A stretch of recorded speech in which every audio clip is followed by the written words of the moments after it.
The moment I saw the bulldozers tear through my grandfather's woods, I felt something inside me snap. They were building 67 homes on the same soil where I'd scattered his ashes, and the HOA president had the nerve to call me a trespasser. They thought they were taking my land.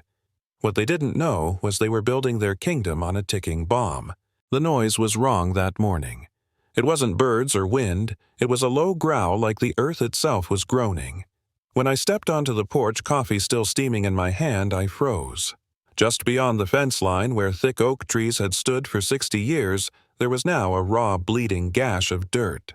A yellow bulldozer shoved the fallen trunks aside like toys. The air smelled like diesel and betrayal. That patch of land wasn't just dirt. It was 11 acres of my family's history, my grandfather's only inheritance to me.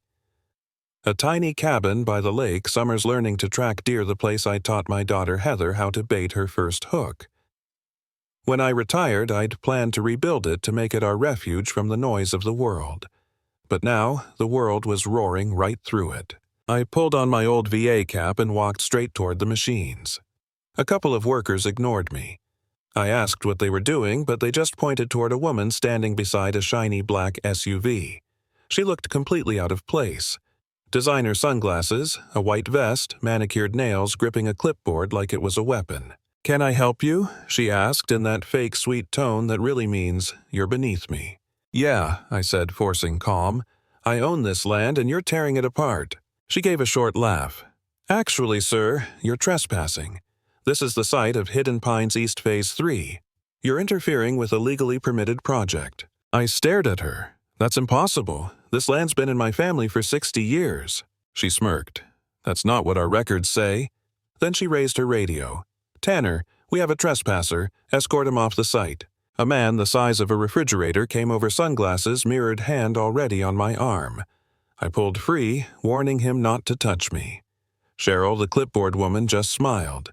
"Have a nice day, sir, and do yourself a favor, don't come back." Back in my cabin, I sat at the old kitchen table, shaking not from fear, but from pure rage. She talked to me like I was nobody, like my family's home was some disposable plot in her next real estate brochure. But I wasn't about to shout. Soldiers don't win by yelling, they win by proof. So I tore through my grandfather's old trunk.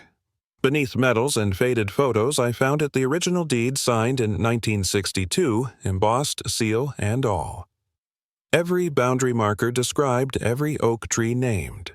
Alongside it, tax receipts showing payments made right up to the present day.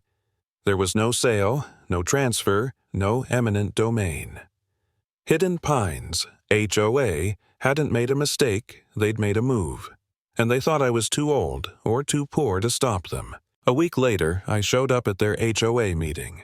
Big, fancy clubhouse marble floors, fake smiles. Cheryl sat at the head of the table like a queen. I waited through an hour of mind-numbing talk about lawn heights and Christmas lights, then stood up. "My name's Randy McMichael," I said. "You're building on my property." The room went silent. I laid the deed on the table. My grandfather bought those 11 acres in 1962. Never sold, never transferred. For a second, I saw doubt in some faces, but not hers. Cheryl didn't even look down.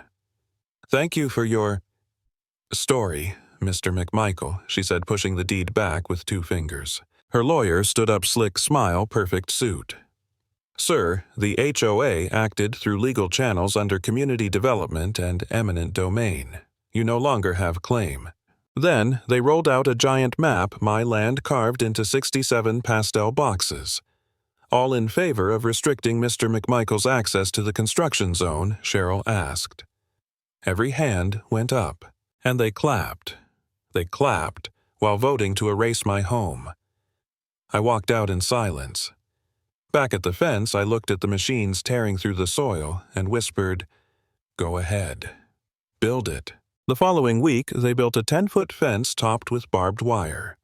Tanner parked his truck by the gate, sunglasses always aimed at my cabin. Certified letters started showing up, each more absurd than the last. Notice of restricted access. Invoice for unauthorized surveillance, $500. Cease and desist. I filed every single one in a folder marked HOA. evidence. Then Heather called. "Dad, have you seen Facebook?" Cheryl was posting daily selfies in a hard hat. Building a better community. I told Heather to screenshot everything. Cheryl was handing me her arrogance on a silver platter. One morning I found a plain white envelope in my mailbox. No stamp. Inside, a photocopy of an internal HOA memo. It said their lawyer had found a significant gray area regarding ownership. Cheryl's handwritten note across the bottom read, "Progress can't wait for paperwork. Proceed as planned." I laughed cold and sharp. They knew it wasn't theirs. That night I drove to the county courthouse 3 hours away. I spent all day digging through old plats and survey maps. Finally, in a folder from 1979, I found it a boundary adjustment when the county widened the state road. My grandfather had sold a 20-foot strip, and that shift moved the entire western line. The new plat replaced the old one, but Cheryl's people had built off the old version. Every single house they were building sat entirely inside my legal property. I needed proof. The clerk gave me a name, Wallace Denton, retired surveyor.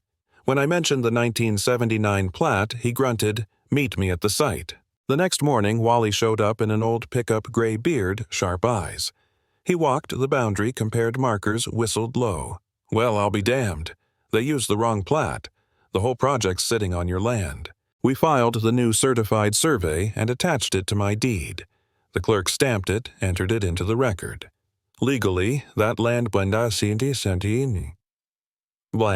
was now indisputably mine. Wally asked, "You gonna shut them down?" I looked at the cranes and half-built homes in the distance.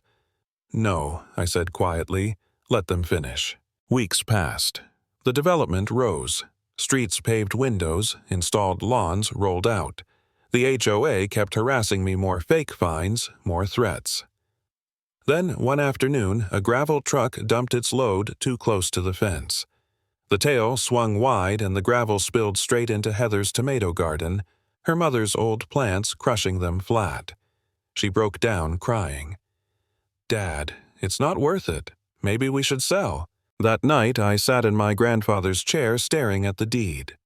Maybe she was right.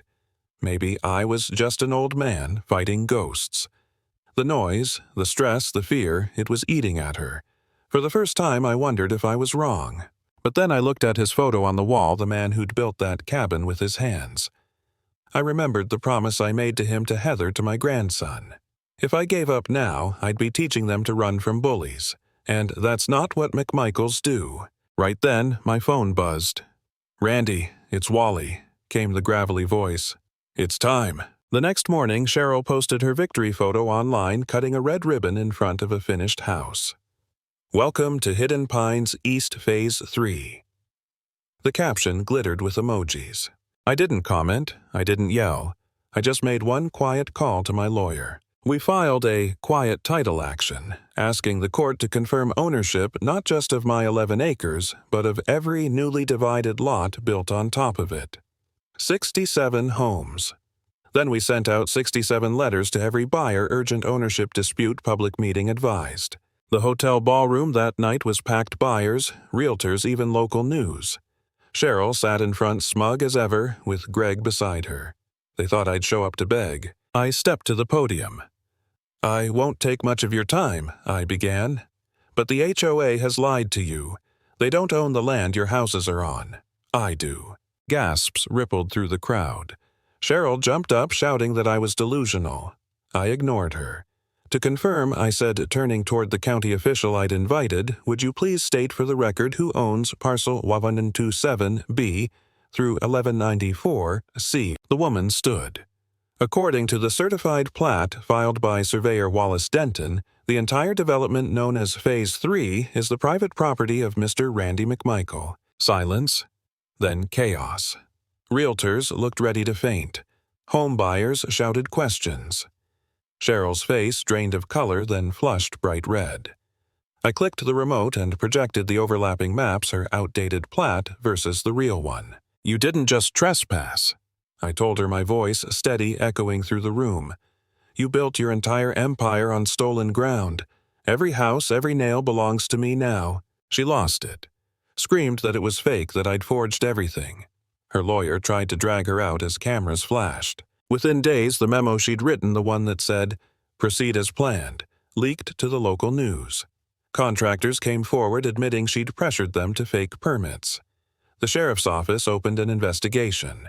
The board panicked, offering to buy me out 3 times the land's value. "It's not for sale," I told their new lawyer, "but maybe I'll lease it. Start with a public apology from Cheryl herself." He went silent. We both knew she'd never do it. A week later, the HOA called an emergency meeting. The clubhouse was packed, no applause this time, just anger. Homeowners demanding answers, shouting over one another. I stood in the back watching the board crumble. Then the door opened and 2 deputies walked in, badges gleaming. They handed Cheryl a summons: civil fraud, trespassing, and falsification of records. She froze, mouth open, eyes wide, the realization crashing in. The same smug woman who once called me a trespasser was now being escorted out of her own meeting. The crowd booed her all the way to the door. When the room finally quieted, I stepped forward. "You've all been lied to," I said. "But I didn't fight this to kick families out. We'll form a new cooperative. You can stay. Pay half what the HOA charged." But she's gone. A cheer broke out, not for revenge, but for relief. I walked outside, the evening air cool against my face. Across the road, the iron HOA gate hung open, half torn down. The bulldozers were silent now. Sometimes the best revenge isn't destruction. It's patience, letting the enemy build their own prison, one brick at a time.